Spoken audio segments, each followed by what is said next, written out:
Good evening, good morning, everybody. This is Kiara Windrider from the Conscious Awakening Network. I'm the host for Age of Gaia every Sunday evening, 7:30 p.m. Mountain Time. So what I would like to do from today onwards is record a series based on the first of my trilogy, Issa, Son of the Sun. So what I would be doing every Sunday is just reading a couple chapters from this book or the series of books. And just to say as an introduction, it's an archetypal story. So outwardly, it's a story of Isa, Jesus, his travels and experiences in India and the East. But it's also the story of each of us in our awakening journey.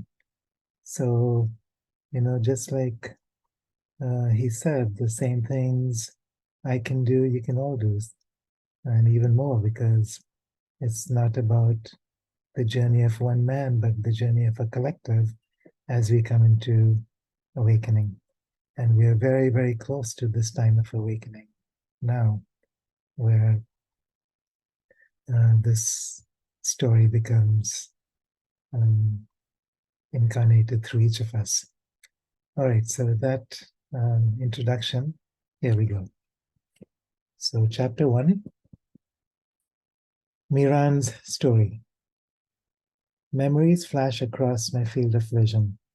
How could I forget the first time I laid my eyes on him at my parents' palace in Kashmir? The way he absently brushed his flaxen hair from his kind blue eyes and listened with genuine interest. I'd been a reclusive child then, a 14-year-old princess who hid in the gardens, communing with sparrows and chipmunks. There was something about him that made me feel protected. It wasn't long before he was talking with me about matters of the world and spirit I'd never considered. We didn't see each other again for many years. My next memory was sitting by a stream with our families, eating lunch in the sun. I was biting into a ripe apricot when a young doe burst from the forest and headed straight for his arms like a frightened pet. I was startled by it was startled by whatever was chasing her, breaking branches and pounding the ground behind a row of sycamore. When I turned back, Isa was bent close to the ground, holding the trembling doe to his chest, soothing it until the predator's scampering faded. I felt like that doe around Isa. I trusted him completely, and something about his presence soothed the anxiousness in me, even after I'd become a confident young woman, secure in my talents and purpose, even after we had become acquainted with each other, even after the soft springtime of a young girl's admiration had grown into a tender and mature love.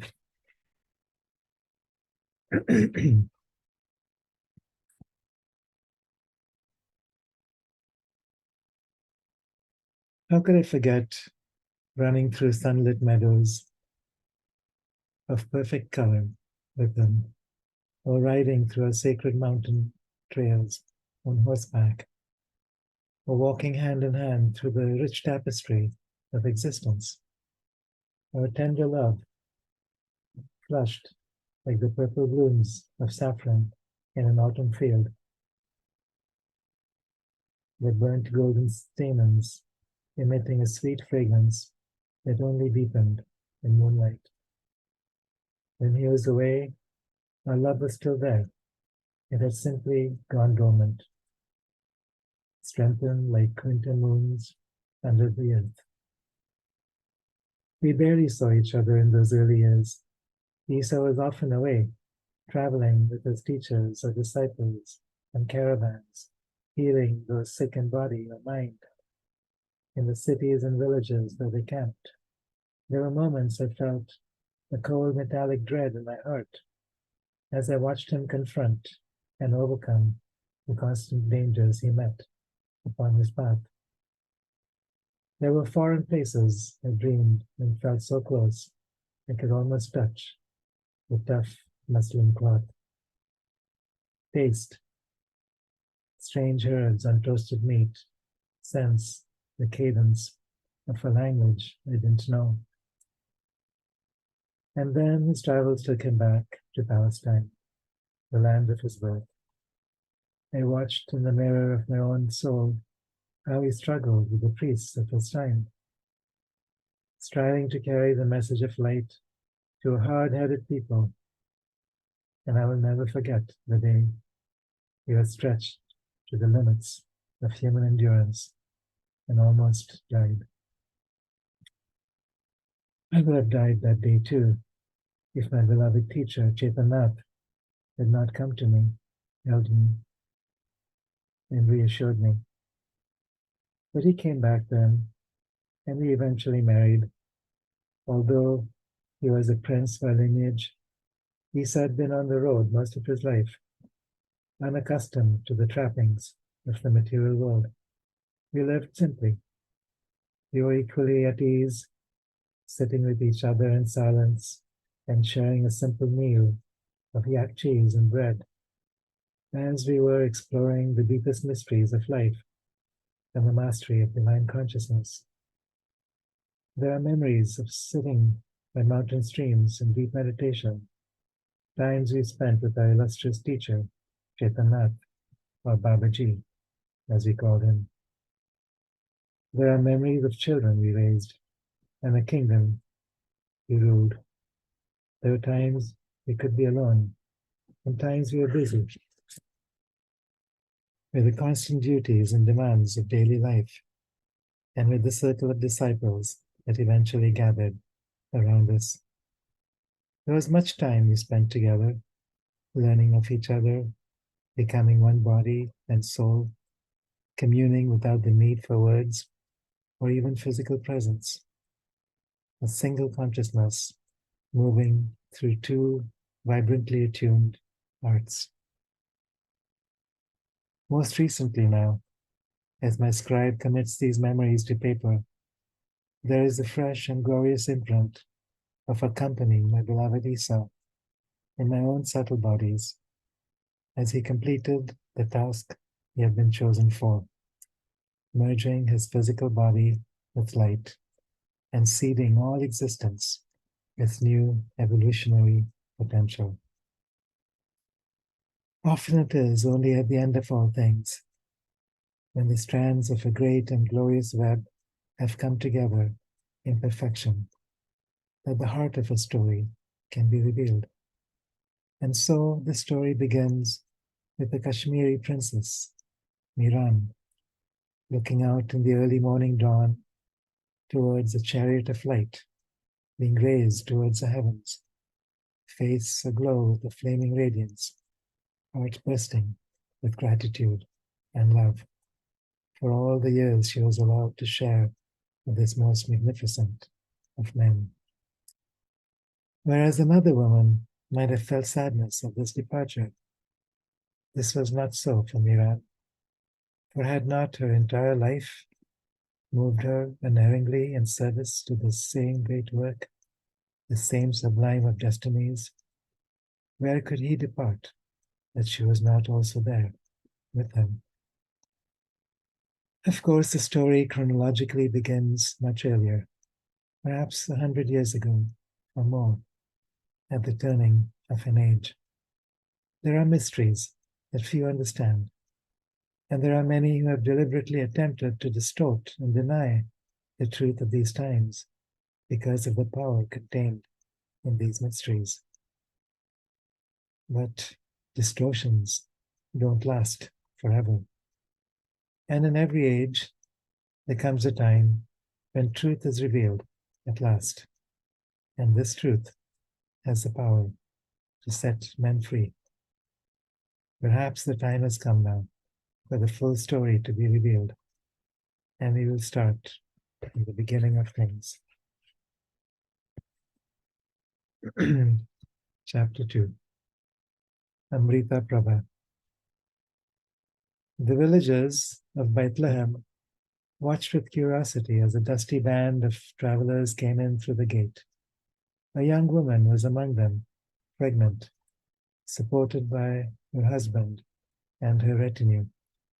Her face was peeling and burnt from the sun, but she carried herself with dignity as a servant helped her down. They had chosen their guides wisely. Nobody in the caravan was dehydrated.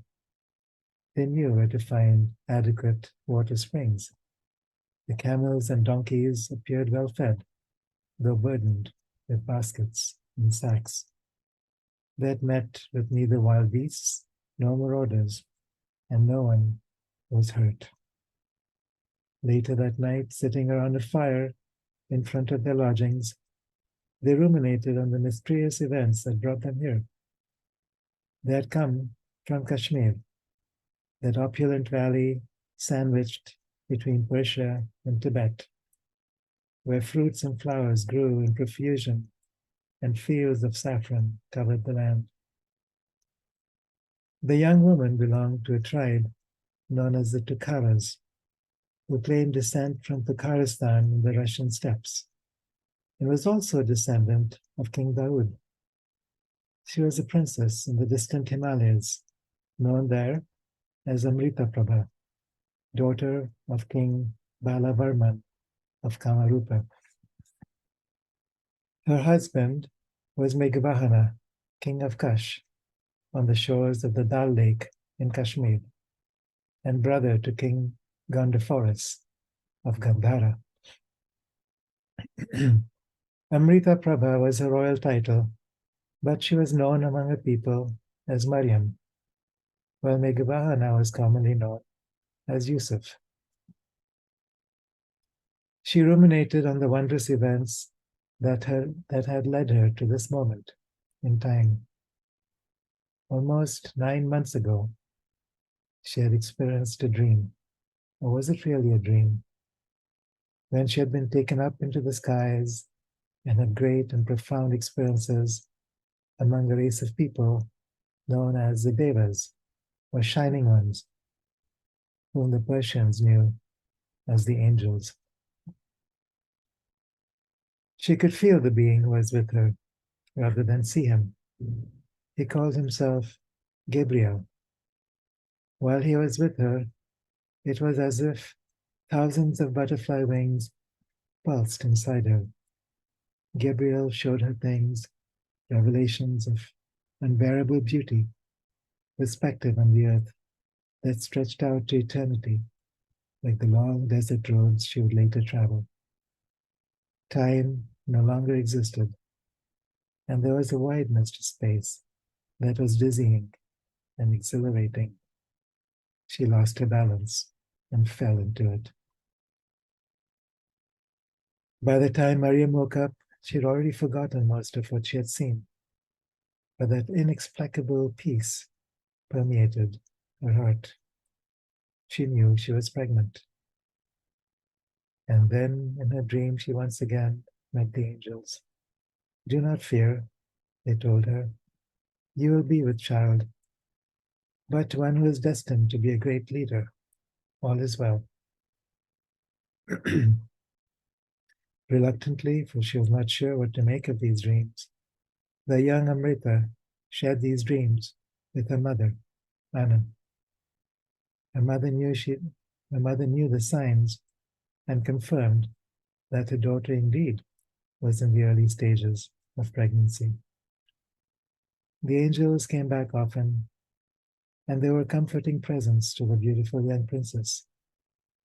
You are of the line of Dawood. Your child will be a son, and he is destined to be both a prophet and a king.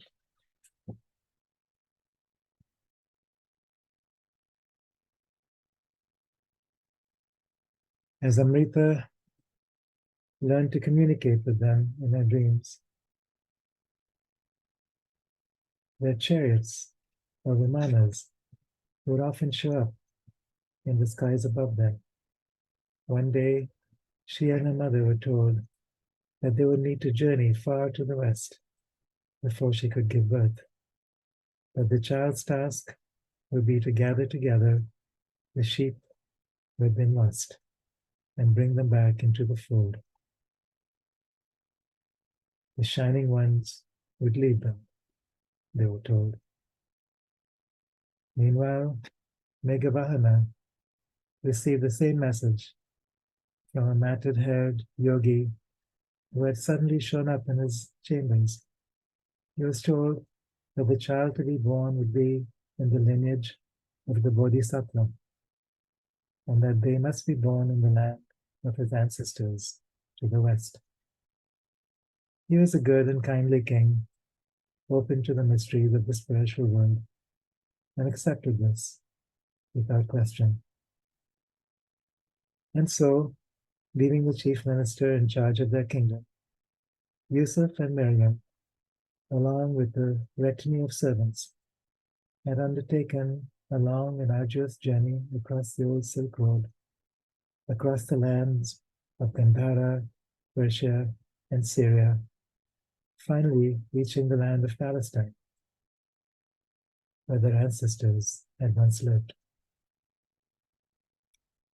This yogi with the matted hair, Yusuf looked inquiringly at Mariam in the evening light. He spoke of a place we would recognize when we get there. Are you certain Bethlehem is this place? Mariam looked out to the bleating of sheep, the shepherds holding their staffs around patches of green, apricot and fig trees that reminded her of home. She felt peaceful here. I am certain this is the place, she said.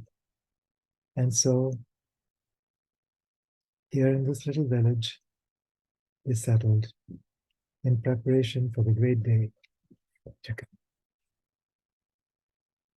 Chapter 3, The Search. Not far away, a party of oracles and lamas had been traveling for weeks, following the guidance they had been given. 5 long centuries had passed since the death of their master, Sakyamuni, Buddha, also known as the Illumined One.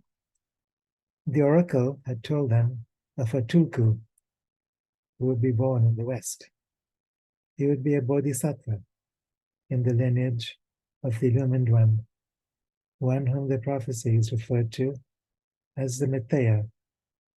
They were to seek him out, discover his identity, and test him in the secret ways of their tradition.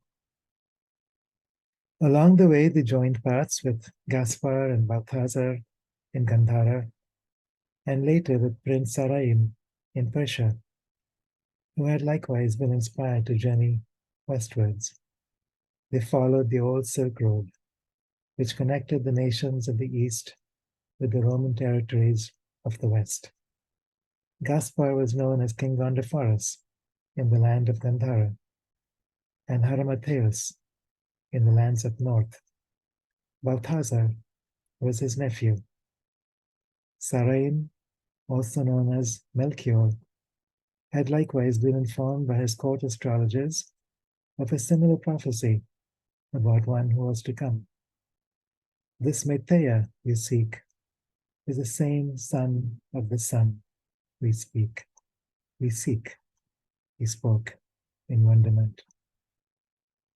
As they continued onwards together along the Silk Road, a mysterious vehicle occasionally guided them onwards. It was cylindrical in shape, like a pillar, and it appeared to be on fire, made of similar stuff as the sun.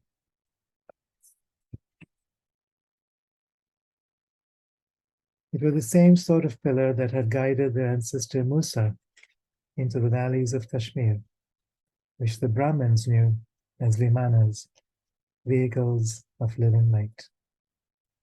There were stories in the great epics of wars being fought in the skies and pillars of flame that extinguished entire civilizations. But the travelers sensed instinctively that these were higher beings guiding them, and that this pillar had a different purpose. It was a vehicle for the ones they knew as the shining ones, the sons of light. The pillar didn't appear often on their journeys, only during moments when they felt lost, or when they went long stretches between finding pools or springs to fill their jugs and skins with water, or when the wind turned the sand to glass-like shards that cut their skin. And then, one day, finally, they arrived at their destination. The mysterious pillar of fire had led them into the land of Palestine, hovering over a tiny hovel in a little village called Bethlehem. They set up camp just outside the village. Later that night, in front of the flickering fire, Gaspar sat with Balthazar and Melchior, along with the chief oracles of Tibet, to marvel at the mystery that had brought them to this place. Why would he reincarnate here in this land of barbarians? Wondered one of the young lamas. Who would teach him and train him in the path of Dhamma? Have you forgotten our ancestors? Inquired Gaspar. Our same people, the Beni Israel, who now live in the valleys of Gandhara and Kashmir, once settled these faraway lands. And before that, didn't we all come down from the northern steppes? We are one people with a common tradition, even if our paths have become separated now. True, sighed his nephew, Balthazar, but why so far from home? It's time for a history lesson, young man. This too is home for us. Our histories tell us that there were originally 12 tribes that descended from our forefather, Yaqub, or Israel, as he became known. During the last days of King Sulaiman, responding to increasing oppression in the kingdom, 10 of the tribes split to form their own alliance and set up a kingdom north of the great river, Jordan. They continued to call themselves Israel and chose to be ruled by Jeroboam, while the other two tribes inhabited the region south of the Jordan, maintaining allegiance to the eldest son of King Suleiman, Rehoboam. They called themselves the Yehudis, after the tribe of Yehuda. The Yehudis and the Israelis did not get along. Pekah, one of the last kings of Israel, formed an alliance with Rezin of Syria to invade Palestine, land of the Yehudas. Ahaz of Palestine retaliated by paying the Assyrians to invade Israel. As Israel fell under the Assyrian yoke, the Assyrians deported large numbers of Yehudis out east and allowed the people of Samaria to take their place.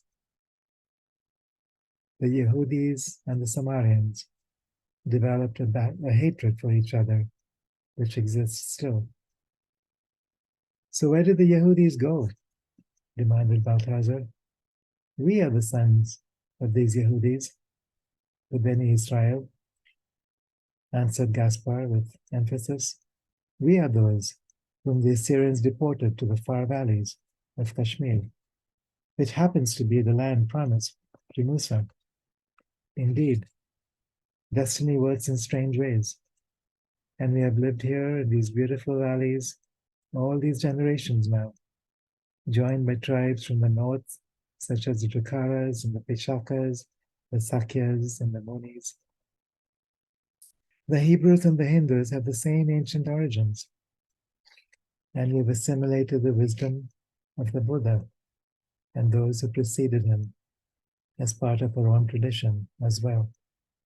Indeed, Sakyamuni himself is descended from the house of Dawood, as well as from the northern tribes, although few remember this now.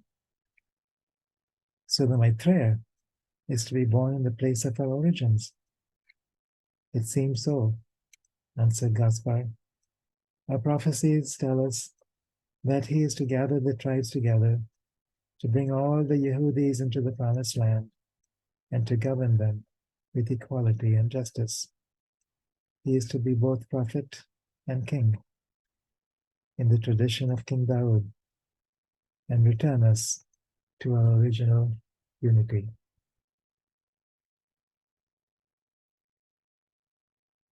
Chapter 4, Chaitanya. Meanwhile, in a lonely cave hidden in the Himalayan valleys of Kashmir, one of the greatest Nath yogis of all time, Chaitanya, sat in deep meditation.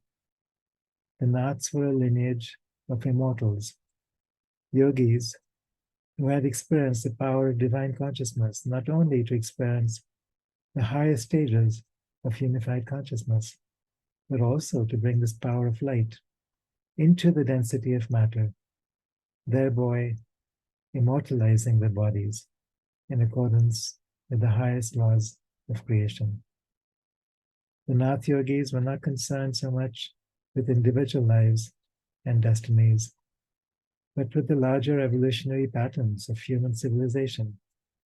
They understood that history moves in stages and cycles, and that the time had come for initiating a new stage in the evolution of humanity, so that all men could begin to awaken to the powerful destiny that slumbered within them. Like the Nath lineage that came before him, he understood that the material universe was not really separate from the consciousness that imbued it, and that it was the task of a yogi to demonstrate his knowledge, this knowledge, in every detail of his or her life. He also understood that just as the universe itself was an evolution, so was the consciousness that imbued it, which was known as Brahman, the light within the light, or the sun behind the sun. The individualized spark of consciousness within each apparently separate body, known as Atma, was therefore not separate from the universal consciousness that permeated the universes as a whole. Once this knowledge was gained, the yogi was able to transcend the boundaries of time and space, even the limitations of matter itself. His identity then was no longer held within the veil of illusion as a separate self, but joined as one with the universal self.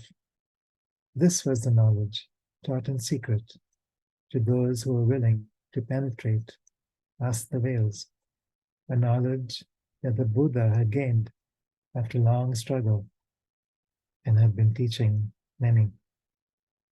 Ultimately, as consciousness evolved within bodies of matter, the body would become capable of mirroring perfectly the multi-dimensional expression of the Atma.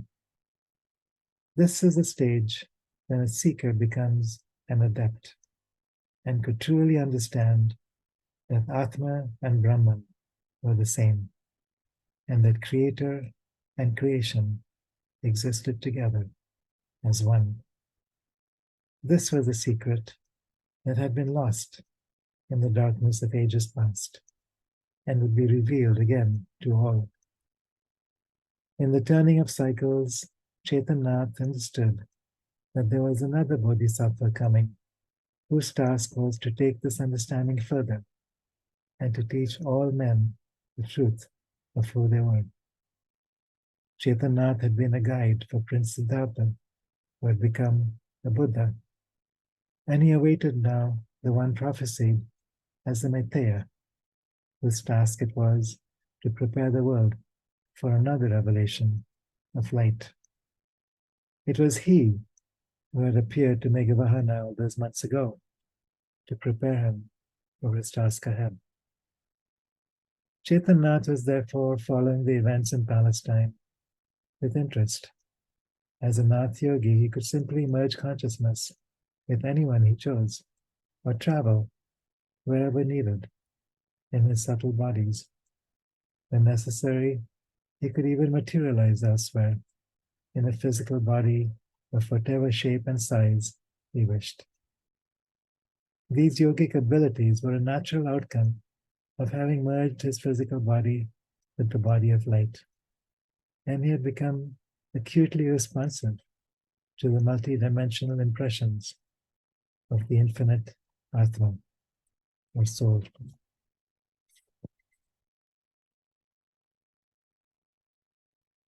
This time, he found himself guiding the path of a Vimana that carried the higher consciousness of the Atma, which should become incarnate as a Maitreya. He understood that the next incarnation of the Exalted One would be in a time and place beyond the borders of India, in a land where the spirit of separation and strife was at its height, and that it was here that the message of compassion and liberation needed to be sowed next. It was his responsibility to see that this consciousness would be incarnated in the child body without getting mired in the stickiness of subconscious illusion or Maya.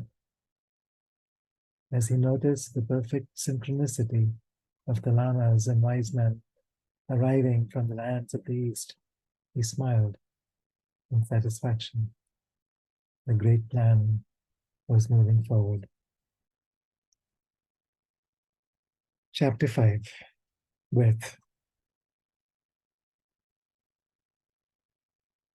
Every time a child is born, a great star emanates from the heart of the Mother Goddess and makes its way towards the newborn child. This Atma then incarnates to the extent that it is capable of penetrating through the astral veils of illusion. In most cases, the vibrational frequency of the physical body, along with the density of the emotional and mental bodies, acts as a subconscious filter, and the Atma only manages a partial incarnation. There is always then a sense of something lost or incomplete, a deep and hidden emptiness, and the newborn child grows up looking to fill this emptiness with all the wrong things in all the wrong places. In the Kali Yuga, an age where the power of light, has been diminished, this equates with attachments to the material world or to people, unrecognized longings for a forgotten love, leading to the attempt to carefully manipulate one's environment, lest some unknown test or situation may upset the balance. The spontaneous joy and wonder of the unrestrained Atma does not last very long.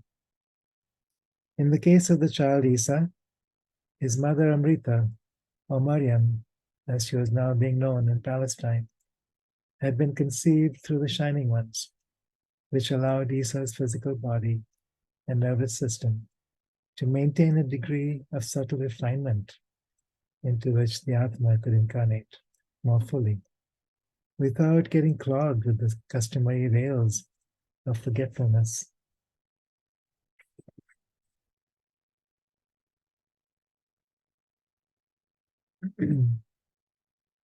As it passed through the sticky fibers of the astral worlds.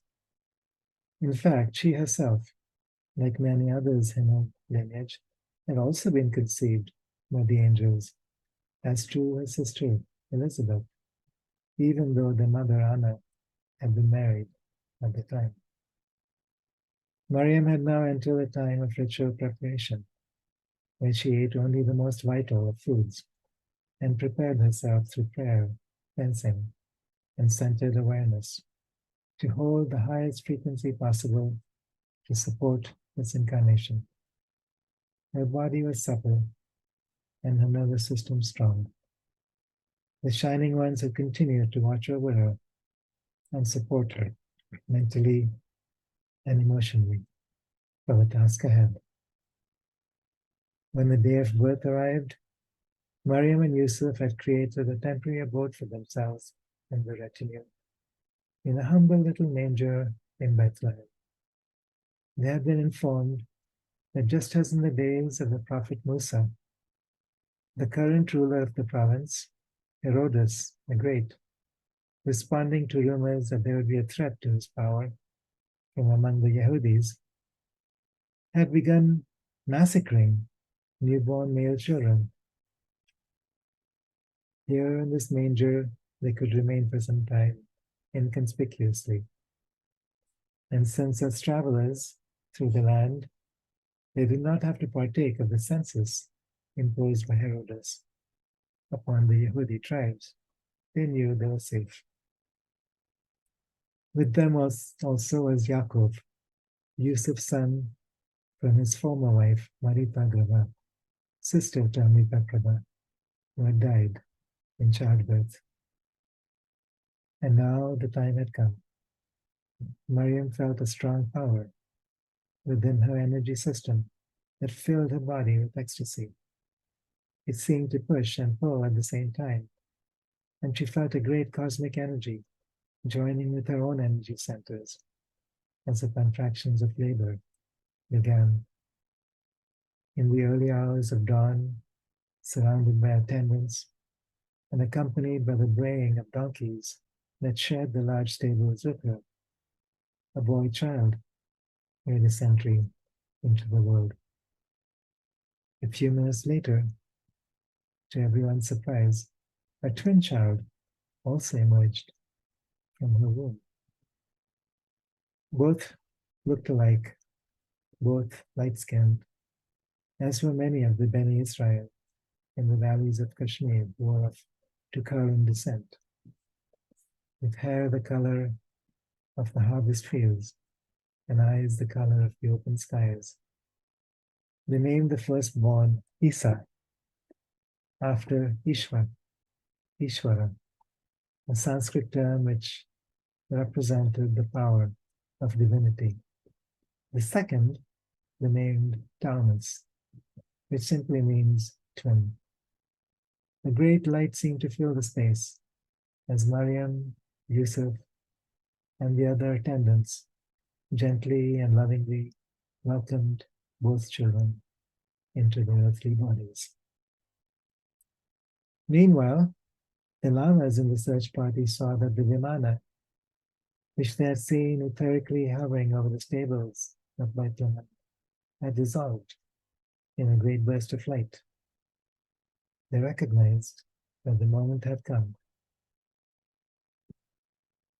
and that the Atma of their Tulku had incarnated. Immediately, they set forth from the outskirts of the city where they had been camped and wended their way towards the stables. They came in their traveling robes so as not to attract too much attention, which they removed as they entered, revealing beautiful and richly embroidered ceremonial garments. Gaspar bowed as he entered. We come from the Himalayan foothills and from the plains of Persia to honor you and the one we have sought. He spoke reverentially as he addressed Miriam.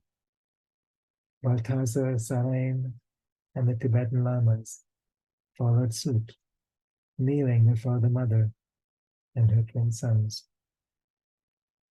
Gaspar and Balthazar then rose and went up to Yusuf, or Megavahana, who had been standing off to one side. They embraced warmly with tears in their eyes, for Megavahana was younger brother to Gaspar, and therefore Balthazar's uncle. The travelers beheld the twins who had been born to Maryam.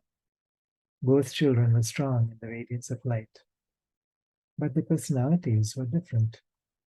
While Thomas slept peacefully in his mother's arms, Issa's eyes were already wide open and alert as he took in every detail of his surroundings.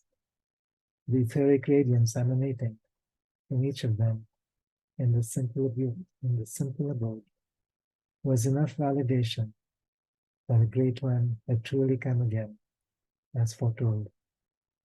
One of these beautiful children was surely the Tulku they had awaited these past 500 years.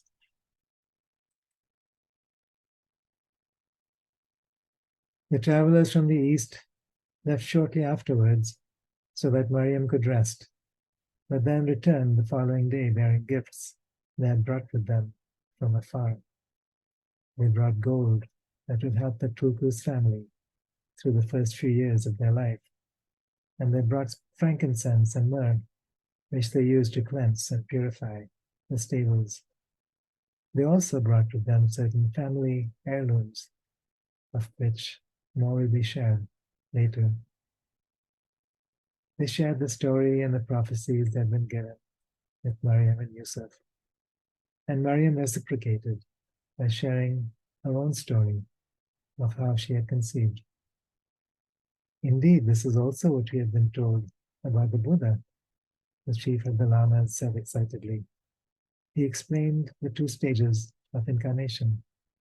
In the first stage, the Atma descends to unite with the subtle bodies and anchors its frequency into the higher emotional and mental bodies. The yogis in the Hindu and Buddhist traditions of India had made it their practice to train the nerve cells, the nerve channels of their physical bodies to become strong and refined enough so they could then achieve the second stage of incarnation, allowing the impressions of the Atma in these higher bodies to penetrate into the lower emotional, mental, and physical bodies. In the case of a light conception, however, and we have many examples of this in our traditions, the Atma is able to enter through both stages of incarnation early in life, and so it remains awake without being lulled into the trance of forgetfulness that most of humanity must currently go through. The time is coming, he continued on, when this Kali Yuga will once more give way to a Satya Yuga, an age of light. In preparation for this, the subtle nervous systems of biological humanity will evolve to a point where all humans can directly incarnate the full power of the Atma. This is what the Shining Ones and the Bodhisattvas are trying to achieve. The Miteya we have sought is here to help prepare the way for this possibility. Gate, gate, paragate, parasangate, bodhi swaha. We are journeying beyond and beyond the beyond, and even beyond any borders of the beyond, into the ultimate liberation of embodied consciousness.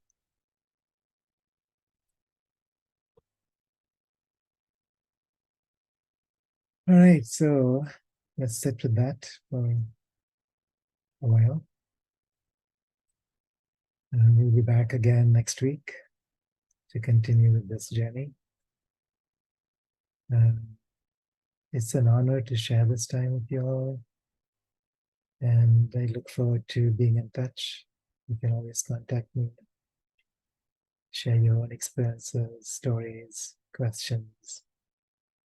My email is kiara@eternaldoorway.com. And I think you can also reach me through Conscious Awakening Network. So blessings, dear friends, and may peace be with you always.